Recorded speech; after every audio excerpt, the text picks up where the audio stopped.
After working with creatives for the last 11 years, I've heard one statement more than any other. I hate marketing. I get it.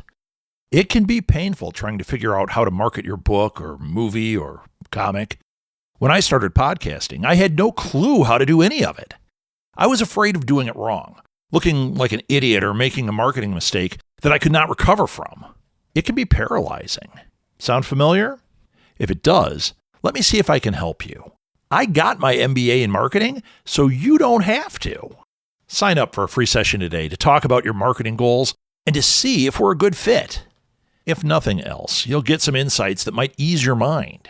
Go to southgatesmallbusiness.com and sign up for a free session today.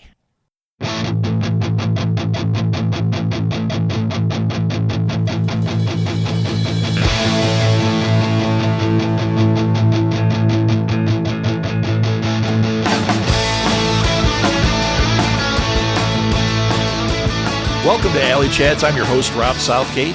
Alley Chats is a virtual artist alley featuring interviews with artists, filmmakers, podcasters, writers, really any creative person you might find at a pop culture convention. My goal is to help draw attention to cool people and to hopefully help them get some new fans. I want this podcast to raise up these amazing people and to inspire you, the listener, to chase your dreams as well. You can follow Alley Chats on Facebook and join the conversation. I'll add more social media in the future, but for now, that's the best place to interact with me. You can also email me directly if you would like to be a guest or have a guest suggestion. My email is rob@smgpods.com. Welcome to Alley Chats. I'm Rob Southgate, your host, and today I have an author with me. I have Shawn Whitney with me. We're going to talk all sorts of things here because he's dabbled in horror and fantasy, and we'll just find out about all of it. Shawn, welcome to the show. I'm so happy to have you here. Oh, thanks, Rob. I'm happy to be here. You don't have to lie about that. I mean, come on. Okay, Who wants to me, really sit in an artist's alley and Yeah, I mean, it's not early in the morning for me, so I'm, it's Where are you it's at? It's not painful. I'm in Spain. I'm in Granada, Spain. Oh, wow. Hey, we have a great connection for that. I have people that are like 2 blocks from me that our connection doesn't sound as good. So. Oh, yeah. Yeah, in fact, that's great. That's awesome. What time is it there? It is 4:35. Wow. So everybody listening to this is really bored right now. They're like old men talking about time. Next, I'm going to ask you about the weather, and then we're going to really cover the weather. Yeah. Okay, let's jump into this. First of all, you've got a new book out, Dead's Rise. I want you to talk about that first before we get into it, because I want people to hear about this. It is such a cool idea, such a cool book. I want people to hear about it. So can you give us a synopsis up front? Yeah, I mean, the basic idea is that on a day like any other day, all of a sudden, everybody basically of reproductive age between about 13, 14 and about 45 years old, say, all drop dead simultaneously around the world. And then there's, panic and chaos as a result of that. Some people are driving, people are walking on the street and so on. Planes crash. And then 8 hours later, they all wake up. But when they wake up, they don't have any vital signs. So they have no heartbeat. They're not breathing. The temperature is cold. And they're zombies, or people immediately assume that they're zombies, at least for sure in North America, where there's a zombie culture. And that leads to further chaos as the people who have become zombies, quote unquote, are trying to figure out what happened to them, because they continue to change. More changes continue to happen to their bodies. They shed their skin. They no longer eat. They reabsorb their organs into their body because they don't use them anymore. Yeah. Meanwhile, all the people that didn't happen to, who are too young to be of reproductive age or too old, have different reactions to them. The young people, children, they're innocent. It doesn't bother them. Mommy and daddy are still mommy and daddy, even if they've turned a little green. And but for the older people, it's panic. And so it's kind of like the culture wars, but where the culture wars are between zombies and the living. And in this case, the living are real thinking beings who aren't just kind of going around trying to eat brains. Wow. Very cool. Yeah, don't play Where's My Finger with mommy and daddy, though, because that could end badly. It's risky. It's such a cool concept. I'm very excited to read it. I haven't read this yet. I'm really excited. I'm a big fan of horror in general, but like zombie stuff. Before the tidal wave of zombie stuff that was so popular, I was already on it and like digging that whole world. And it's just like the vampire culture when you start watching some of the outliers from the time, and as they pull forward, it's like, oh, that became what's popular. That became part of the mythos. I think you're creating something here that could become part of a mythos, part of the canon that would be in people's heads, which is really a cool thing. Uh, so what drew you to writing a zombie novel? I think it was, I mean, in some ways, I didn't think about it as a zombie novel. I thought about it as a novel about, I've got kids who are entering adolescence, and thinking about how difficult it is for people going through those transitions from one state of being to another to deal with it, even as there's all kinds of pressures on them, and just kind of extending that outwards. And I saw the idea had kind of stayed in my head because I saw I think it was the last Romero zombie movie where the zombies invade the city, and the zombies are kind of the heroes, but they're still zombies. They're still brain eaters. But one of them, a gas station attendant, is beginning to become conscious. You see him beginning to like develop language and awareness of what is going on, and that always stayed with me. And then I saw the movie based on the book of The Girl with All the Gifts. Oh yeah, and that also really resonated with me. And I love that idea of, in general, of like the people that we think are villains, because I think this happens in politics all the time, or in society all the time. The people we think are villains, and then we discover, in fact, that the good guys were the villains and the villains were the good guys. And right. I really love the idea of playing with that with people, with zombies who are, the ultimate villains in a sense, because they're just mindless, brain-eating machines. It's funny because there's two zombie properties that I can think of that are older that made me kind of have similar thoughts. One is it Dawn of the Dead, the one where they have Bub, because they've got that zombie trapped and they're like all of a sudden communicating with this zombie. And I remember after watching and having a long discussion with my nephew, because we had seen it together, about the evolution of the zombie. Like, could the zombie become another part of our society that's not just, oh my God, they're going to eat me, but more like, Yeah. wow, they are evolving into something else. And then the other one, and it just escaped my mind. I had such a good one. Oh, there's a moment in Return of the Living Dead that not only is one of the funniest things in any zombie movie, but it did the same thing to my brain where I thought, wait, this evolution could lead somewhere, which is when I don't know if you know the movie, but when they're all trapped in the crematorium and the zombies keep attacking everybody coming in, and the one grabs the police radio and he says, "Send more cops." And I was like, that moment, Yes. that moment is so great. But it also made me think afterwards. I was thinking, yeah, but he had cognitive thought to say send more cops, because the zombies we saw before that in the film were just goo or brains. Yeah. And this one is like, hey, I have an idea. Well, okay, so maybe he's an evil zombie, but does that mean everybody in that room is an evil zombie? I don't know. So that's a really, really fantastic playground to play in. Yeah. There's a lot of potential, and as the series goes on, like this is conceived of as being several books, you begin to realize that there's a deeper process that's taking place than just like that moment. That moment is really just the beginning of a much deeper, longer term process. So do you define, and I don't want you to spoil anything, do you define why this happened at any point? Or are you going to do a Walking Dead and be like, it happened? No, there is a reason. I know the reason. The reason is revealed sort of step by step, as well as where they're going. There is a kind of a destination that they're heading to. And the story evolved. Actually, it was sort of different. Originally, it was actually a TV series concept. I've worked in the film industry and the TV industry for a number of years, and it's so hard to get anything made. And I had all these concepts some of which were options, some of which weren't option. And this one we'd been in discussions with a guy from Sci-Fi, and it never went anywhere. And I was like, I need to do something with this. And so I changed it quite radically and just stuck with the core concept. And then I kind of built it back up from there so that it would have this kind of nice natural progression that would make sense in terms of why this is happening. Yeah, when I look at your body of work, it's really interesting to me because I was doing a little bit of research before we jumped on, and I saw some of your film credits and things you've written and things you've produced, and I was like, okay, I see it.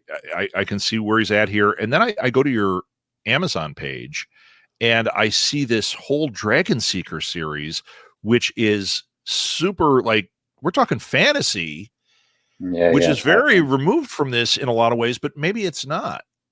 Maybe it's not, because it sounds like you're writing the heart of the story, the human aspect of the story, with the fantastical around it. So I guess you could play in any sandbox, right? Yeah. I mean, I think I tend to play more in sci-fi kind of realms, but I do fantasy. Those books, I work with somebody else, and I'm kind of contracted. I'm in a kind of a weird space as a writer, in the sense that I'm typically contracted to write. So sometimes that's ghostwriting. I've written a lot of books, a lot of military sci-fi as a ghostwriter. And then sometimes I write, again, on contract, which is a little different, but as with my names on the books. And Dragon Seeker was like that. It was a fun series. It's like 4 books.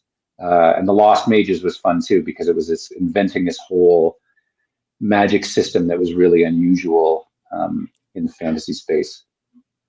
Very cool. So, actually, you mentioned the ghostwriting. I have a friend that has done ghostwriting. I can't obviously say what they've done, but we were talking about it, and she was telling me that she ghost wrote for an Asian writer who is incredibly popular over there, like Stephen King level. But my friend is the one writing the books. And she said one of the books got so huge. And she said it's killing her because it's huge. And she wrote every word. And she's like, oh, no one can ever know. Yeah. She wouldn't even tell me who it was. But you know what? It's a gig. She said, hey, I got paid for it. And it's kind of fun to see that. And I feel like, hey, if that worked, maybe I can do it again under my own terms, which I think you're doing with something like this. I think this has real legs. I think this is something that could plant that flag in the ground for you, which is very cool. Yeah. And in some ways, ghostwriting and writing on contract, it really challenges me, because it does force me to write things that I might not normally choose to write in genres and characters and everything. Sometimes in weird ways. I was contracted to write an erotica sci-fi interspecies erotica with lizard warrior men who were well endowed and who captured human women from colony planets. And that was pretty trippy. And I wouldn't have normally thought to write about well endowed lizard men who are having erotic encounters. So did you have to do a lot of research for that one? Did you? Yeah, luckily there's a big body of literature on lizard warrior men.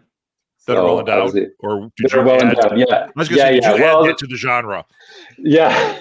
Well, the funny thing, so I had to write a test to get this gig, and so they made me write this like a scene that was like an erotica scene to make sure that I was comfortable writing interspecies, whatever. So I, because it's kind of weird. And so I did research, and my research was literally, I looked up what is the most alien penis in the animal kingdom. And that's how I got the job. Search history is a problem, let me tell you. Yes, yeah, I'm going to bring shame on my family. and okay, we need to know the answer. Which is the most alien? The spiny anteater.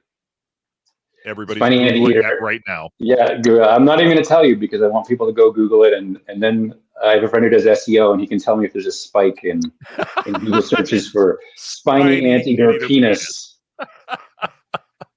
I know about 100 people that are going to look that up right away. As soon as I put it out there, all my friends are going to be like, oh yeah, I'm all about this. So that's really funny. Hey, I put the picture of Dragon Seeker up here in the corner too, so people can see what the cover looks like. Your covers are cool. Everything I've seen on what you've got on Amazon looks like something I want to read. And on your IMDb, it looks like something I would want to watch. One other thing, and this is, since you're the concept of this show, the concept of alley chats is essentially like you're in Artist Alley, and you know how you have to grab people's attention and tell them about what you have. I don't make you play act the whole thing, okay? But what I found is so many of my friends in Artist Alley do multiple things and have multiple projects. For you coming on as an author, it's really cool to talk about your books, but I want people to know, go to IMDb. You can see films that you've done, things you've worked on. And then you also have, and this one intrigues me, I see a book called Master the Nano, step-by-step guide to making a no-budget feature film. Okay, as a wannabe nerd filmmaker for the past, I don't know, 40-some years, that book screams to me. So was it your experience as a filmmaker? Were you one of these guys that was like, I got no budget, I'm just going to keep shooting, and it led to writing a book like that? Yeah, so I made a couple of micro budget feature films, and what came out of that was the movies, obviously, but and some festival tours and an incredible learning experience. And so for a while, I ran courses for people on doing micro budget filmmaking, both the production side, but also very importantly the writing side, which you have to write to budget. Right, you have to write to the budget. Otherwise, it's yeah. like Kevin Smith when he talked about having to write the Superman thing, and they're like, "We want Superman to like no budget restrictions." He's like, "Okay," he moves a mountain. It's like, okay, that's not going to work on micro budget. Yeah. And we on the second movie, we did a lot of car shooting. So we like towed a car around in the middle of the night in downtown Toronto. And I don't recommend it. First of all, it's illegal. Second of all, it's unsafe. And you're trying, like our cameraman was lying down on the floor in the back seat and lying down at the feet of the driver shooting up. It was totally crazy, and trying to do sound like I was in the truck in the back with headphones on. I couldn't properly direct because I was like on my cell phone. It was total madness. And we shot for like, I don't know, 10 days straight, midnight till 8 in the morning. Oh my gosh. And it was brutal, but it was an incredible learning experience. So yeah, so I taught it, and then I wrote it up into this little booklet a number of years ago. And yeah, I taught a lot of people. I actually had some great students from around the world for a while. Are those classes still available anywhere that people can see the video content? Or no, I stopped doing that. It was so all consuming. Yeah. Because I love teaching, but you really, if you want to give to students, as I did, it takes up a lot of time. People are writing to you all the time with questions, and I loved answering them. But I was like, I'm not writing, and I'm a writer first and foremost. And I was like, I need to refocus. I get that. Yeah, that's the kind of thing later you could always go back to and say, okay, I'll do this or not. I'm a college professor now. That was not the intention, but that's one of the hats I wear, and it's very true. And if I wasn't wrangled to a college doing it, I could see it taking up even more time, being more taxing and more distracting from what I do. So I get that, man. I get that. So normally, like, we have one genre we're dealing with. We're not dealing with that. So we're gonna make some more generalized questions here. First of all, what is it that drew you to being a writer? Lack of friends. Lack of friends. Okay. When did it start might be a better way to framework that. I was pretty young, actually, and I didn't realize that it's unusual to kind of know who you want to be from an early age. But I was literally like 11 years old, and I knew I wanted to be a writer. And I took many detours on the road, but I always ended up in some way writing, whether it was writing fiction or writing kind of journalism or research or whatever. And so I've kind of done it all my life. I don't think I have any skill set that makes me fit for any other use in society. So it's a good thing. If we ever lose language, they're just gonna have to eat me, after the apocalypse, because I can contribute. Well, you better run into the right type of zombie, because from what I understand, some of them are not all about that. So yeah, they're not all brain eaters. It's true. So who would you say are, let's go with this question. Who are the 3 most influential writers that you've encountered? They kind of shift, but for sure, Robert A. Heinlein was a big influence on me when I was younger. He was I probably grunk that, man. yeah. And then Larry Niven was big. Philip K. Dick kind of bumped Larry Niven off the list. I love Philip K. Dick because I really love how he takes cool ideas and then uses them to explore philosophical questions, which is kind of my wheelhouse, if you will.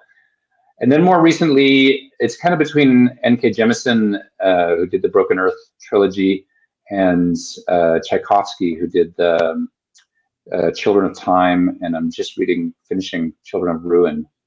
And I loved his ability to get into the minds of fundamentally alien species. Yeah. I thought that was really kind of neat in terms of exploring what consciousness means, depending if you've got 8 arms or you live under the water or on land. It's kind of cool. So are you, well, and actually you could, with what you've done here, I mean, you could technically say these zombies, as you're dealing with them, they're alien. They're not alien as in, hey, they came from, but they're alien. This is something we don't know. So I could see exploring that would be very attractive to you. You said sci-fi is kind of your thing. So is there a sci-fi series bubbling under the surface? Yeah, I've been going back and forth on the second book of Dead Rise is written. There's a draft written that I'm kind of working my way through and edit on it. And I've been kind of holding off on starting the third book to see, I just kind of need a breather from the world a little bit. And I've been going back and forth between a fantasy called Seven Dwarves that's a sort of a dark take on the Snow White story as a class struggle story between miners and in a kingdom that's in decline, and a story that's an alien story that I've been kind of playing around with for a while about this post-apocalyptic story about a relationship between a human who is the last human alive who's saved by a collective being. It's called the God of Fleas. So I've been trying to decide which one. They're both quite developed, so I haven't decided which one I'm going to kind of throw myself into. Yeah, it's which one is going to capture your fancy at that moment, right? Yeah. Because and it's hard, when you're a contract writer, a contract novelist, whatever you want to call it. It kind of damages your auto motivation in some ways because you're so used to somebody saying, "Okay, this is what you're going to write. You're going to write a Dragon Seeker, and you've got to write this many words per week and produce the book by this date," and that motivates you because you're paying the bills. Right. And so you have to find your way back to like, okay, my motivation is because I need to tell this story right now, and that's going to make me fit it into the rest of my schedule. Interesting. So, all right, I'm going to get heady on you here. All right. Is there anything that writing, I'm saying in general, has taught you about yourself? I think it's taught me lots of things. I think by becoming a professional writer, which I've been for about professional, like living off writing for about 15, 16 years. I think I have learned that I'm an introvert. and I like Surprise. Being alone. Yeah. And I like being alone. I like being with people. I love having great conversations with people one-on-one. I used to be kind of a party animal, and then I realized, oh my God, I actually don't really like being at big crowded parties that much. I like talking to people one-on-one or in small groups, or I like being alone. And the second thing I've discovered, I think that's one that still kind of blows me away, is how writing is so much like being possessed or dreaming, and just this sort of physical experience of writing that I find when you find your groove, how it is almost like auto hypnosis, and that I find really trippy. And I understand why writers, including myself, use substances so frequently. I don't anymore. I just can't do it. But I used to drink wine and smoke while I wrote, and I would go sit in bars, and the white noise, and then a couple of glasses of wine and cigarettes would help me write. I would be incredibly productive. Unfortunately, they kill you, so it's sort of a drawback. So I had to stop doing that. But it's because it allows you to release that part of you in some way that makes it easier to write, to get into that hypnotic space. It's really interesting. I was writing scripts for a while and like really trying. And you're exactly right. I used to say it was like going to that like third eye almost, because you'd kind of blank out. I mean, you're there, but that's where like the characters talk to you. And I would all of a sudden be like, that's not the story I intended, but it went somewhere else. And it was because of that. I think that is such a fascinating thing that happens. And I don't hear a lot of authors actually talk about it. They'll say like, oh, the characters talk to me, but they don't get into that.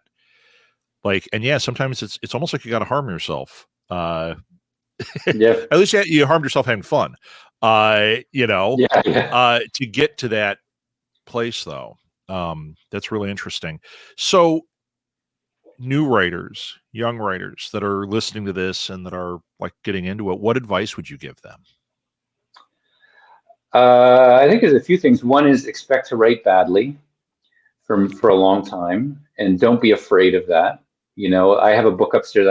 I kept the first book I wrote. It's like thick, and it never got published. But I show it to my children when they fail at something. I said, this book took me 2.5 years to write, and it's total garbage. And it was the most important thing I ever did, because I finished it, and then I could go on to the second book, and the second book was also garbage, but it was less garbagey. Yep. And the garbage quotient declined with time. And so you have to write a lot, and you have to just know that some people, sure, their first book, they hit it, but I don't think you want to be a writer that hits it on the first book, because it's probably luck, and it's going to mess up your expectations. And you probably wrote about yourself, which there's nothing wrong with writing about yourself at all. But if you do really well writing about yourself, well, you're 25 years old, 22 years old, you don't have a lot more of yourself left to write about because you're young. And so I think you're better off getting that first story out, and then continuing to tell stories and developing your skills as a storyteller before you make it big, if that ever happens. I love it. Okay. Dead's Rise. You can order it wherever you order books, but they do have it on Amazon right now. Get it in whatever format, but definitely order Dead's Rise, because you want to get on this train as it's just pulling out of the station. This is such a cool project. This is so cool. Shawn, I have one more question for you before we wrap up. I always ask this on Alley Chats. So this is your dream con. Okay, so let's take any restrictors off of it. Who would you most want to meet and have a conversation with? Wow, there are so many people. Most of them are dead, but that's okay. I said no restrictors. Yeah. Okay. So I developed a TV series that's been optioned, and it's written about a group of women in Paris in the 1920s who have been almost completely forgotten, but who were absolutely central to modernist art and literature. Sylvia Beach, who published James Joyce's novel Ulysses, a whole bunch of them. There was a woman who was this incredible woman named Nancy Cunard. And Nancy Cunard was the scion of the Cunard shipping lines, extremely wealthy, daughter of both the capitalists who ran the shipping lines, but also the daughter of a nobility. And she became an absolute rebel. She moved to Paris, produced all kinds of important works as a publisher, and gave up everything for her political principles. She was like Ernest Hemingway ×2. And she went to the Spanish Civil War. While Ernest Hemingway was getting drunk and going to bullfights, she was like going in the trenches and reporting on the Civil War. And there, she continued with after the war, fighting for the rights of Spanish refugees who were kept in concentration camps in France. Most people don't know about this, but they were left to basically starve on the beaches of France. Incredible woman who gave up she was disowned, she was disinherited, she died in poverty. But was this incredible woman who was basically the Kim Kardashian of her age. Like, she was a style icon, The Man Ray, if you know the photographer Man Ray, he took photos of her all the time. There's some very famous photos of her taken by Man Ray. If I could meet anybody, it would be with her, because she's interesting in that you look at her and she's not like a stunningly beautiful woman in the classical sense. And everybody wanted to be her lover because she had this magnetic character. And she, Aldous Huxley was her lover.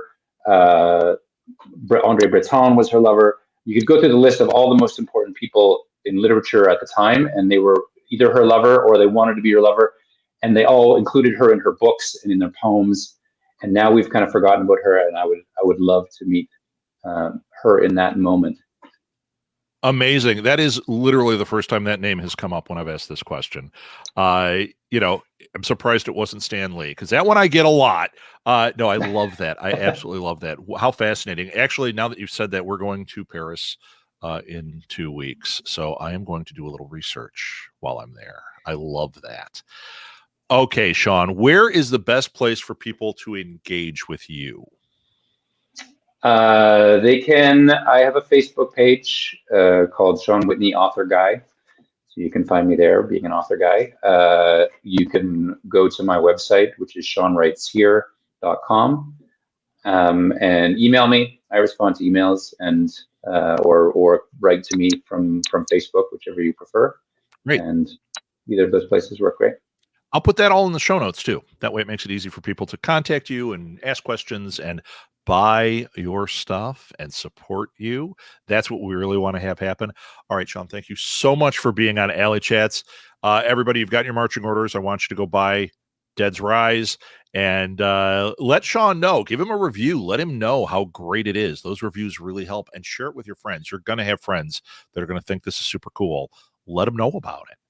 All that can do is help get more Dead's Rise books, which is what we really, really want. Yeah, Shawn, more thank Dead's you. Rising. That's right.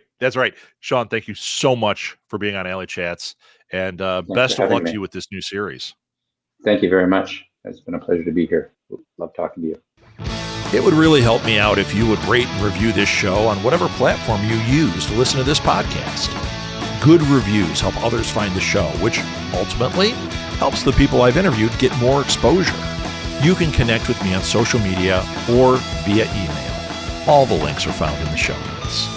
If you like this show, you'll like other shows from Southgate Media Group as well, such as Read Between the Lines, a podcast featuring insightful interviews with some of the hottest authors out there, or Go Fund This, a podcast where we interview people about their amazing crowdfunding projects. You can find our shows wherever you listen to podcasts, so give them a try. And if you like what you hear, don't forget to rate and review our shows. It really helps other people find them and keep our team inspired. Alley Chats is a production of Southgate Media Group, hosted, produced, and edited by me, Rob Southgate. Thanks again for listening to Alley Chats.